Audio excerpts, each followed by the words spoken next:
Hello guys, welcome back to cars 360. ഇന്ന് ഞാൻ വന്നിരിക്കുന്നത് പഴയകാല സിനിമകളൊക്കെ കണ്ടുവന്നിട്ടുള്ള ഒരു കാറുമായിട്ടാണ്.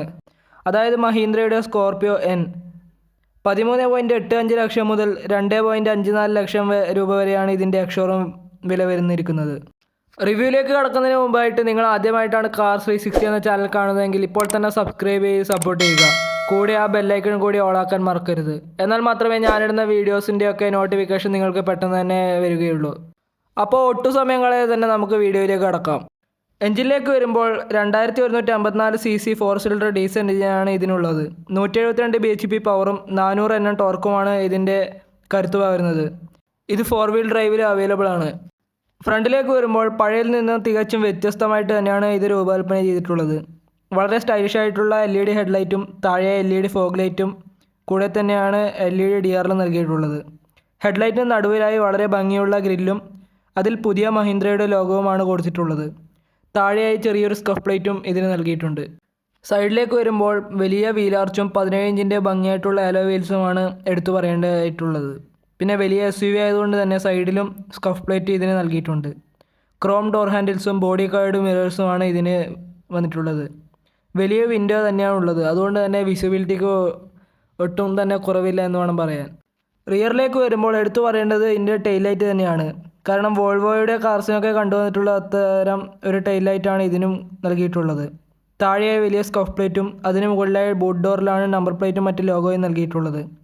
പിന്നെ സാധാരണ വണ്ടികളിൽ കണ്ടുവന്നിട്ടുള്ള റിയർ ഡീഫോഗറും വൈപ്പറും ഇതിന് നൽകിയിട്ടുണ്ട്. അപ്പോൾ ഇത്രയൊക്കെയാണ് മഹീന്ദ്രയുടെ സ്കോർപിയോ എന്നിൻ്റെ എക്സ്റ്റീരിയർ വിശേഷങ്ങൾ. ഇനി നമുക്ക് ഇൻറ്റീരിയറിലേക്ക് കടക്കാം. ഇൻറ്റീരിയറിലേക്ക് വരുമ്പോൾ വളരെ ലക്ഷറി ഫീൽ തരുന്ന ബ്ലാക്ക് ആൻഡ് ബ്രൗൺ നിറത്തിലാണ് എല്ലാം ക്രമീകരിച്ചിട്ടുള്ളത്.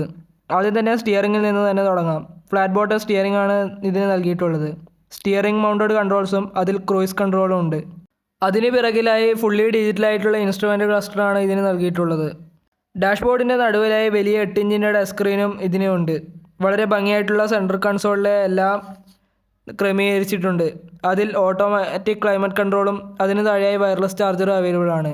പിന്നെ ഇതിലെടുത്തു പറയേണ്ടത് 12 സ്പീക്കർ അടങ്ങിയിട്ടുള്ള അതിമനോഹരമായ മ്യൂസിക് സിസ്റ്റം തന്നെയാണ്. പിന്നെ ഇതിലൊരു പോരായ്മ എന്ന് പറയാനുള്ളത് ഇതിൻ്റെ സൺറൂഫ് തന്നെയാണ്. വളരെ ചെറിയ സൺറൂഫാണ് ഇതിന് നൽകിയിട്ടുള്ളത്. ഒരു 30 ലക്ഷത്തിൻ്റെ കാറുകളിൽ കണ്ടുവരുന്ന പാനറോമിക് സൺറൂഫ് പോലുള്ള വലിയ സൺറൂഫ് ഒന്നും അല്ല ഇതിന് വന്നിട്ടുള്ളത് എന്നത് വലിയൊരു പോരായ്മ തന്നെയാണ്. റിയർ സീറ്റിലേക്ക് വരുമ്പോൾ അതിമനോഹരമായിട്ടുള്ള 3 പേർക്കൊക്കെ സുഖമായി ഇരുന്ന് യാത്ര ചെയ്യാൻ കഴിയുന്ന അത്ര വലിയ സീറ്റ് തന്നെയാണ് ഇതിന് നൽകിയിട്ടുള്ളത്. അതിലെടുത്തു പറയേണ്ടത് 2 അഡ്ജസ്റ്റബിൾ ഹെഡ് റെസ്റ്റും ഒരു ഫിക്സഡ് ഹെഡ് റെസ്റ്റുമാണ്. പിന്നെ ഒരു ഹാൻഡ് റെസ്റ്റ് വിത്ത് കപ്പ് ഹോൾഡറും റിയർ AC വെൻറ്റും നൽകിയിട്ടുണ്ട്. 60/40 സ്പ്ലിറ്റ് സീറ്റ് തന്നെയാണ് ഇതിന് നൽകിയിട്ടുള്ളത്. തേർഡ് റോയിലേക്ക് വരുമ്പോൾ അത്യാവശ്യം സ്പേസ് ഉള്ള റോ തന്നെയാണ് ഇതിന് വന്നിട്ടുള്ളത്. അതിൽ 2 അഡ്ജസ്റ്റബിൾ ഹെഡ് റെസ്റ്റ് മാത്രമാണ് നൽകിയിട്ടുള്ളത്. പിന്നെ വിൻഡോയിന് താഴെയായി ഹാൻഡ് റെസ്റ്റും നൽകിയിട്ടുണ്ട്. ഫുൾ ഫോൾഡിംഗ് സീറ്റ് തന്നെയാണ് തേർഡ് റോക്ക് വന്നിട്ടുള്ളത്. അപ്പോൾ സ്കോർപിയോ എന്നെ പറ്റി മൊത്തത്തിൽ പറയുകയാണെങ്കിൽ എൻ്റെ അഭിപ്രായത്തിൽ 30 ലക്ഷത്തിനാഴെ കിട്ടുന്നതിൽ വെച്ച് വളരെ നല്ല വണ്ടി തന്നെയാണ് ഇത്. 7-8 പേർക്ക് സുഖമായി യാത്ര ചെയ്യാൻ പറ്റുന്ന നല്ല കംഫർട്ടബിൾ ആയിട്ടുള്ള സീറ്റും സസ്പെൻഷൻ തന്നെയാണ് ഇതിന് ക്രമീകരിച്ചിട്ടുള്ളത്. എൻജിൻ പെർഫോമൻസൊക്കെ വളരെ നല്ലതാണ്. അപ്പോൾ വീഡിയോ ഇഷ്ടമായവരൊക്കെ വീഡിയോ ലൈക്ക് ചെയ്യാനും സബ്സ്ക്രൈബ് ചെയ്ത് സപ്പോർട്ട് ചെയ്യാനും മറക്കരുത്. വീഡിയോയുമായി ബന്ധപ്പെട്ട് എന്തെങ്കിലും സംശയമുണ്ടെങ്കിൽ കമൻറ്റ് വഴി അറിയിക്കാനും മറക്കരുത്. അപ്പോൾ അടുത്ത വീഡിയോയുമായി വരുന്നത് വരെ സ്റ്റേ ട്യൂൺഡ്.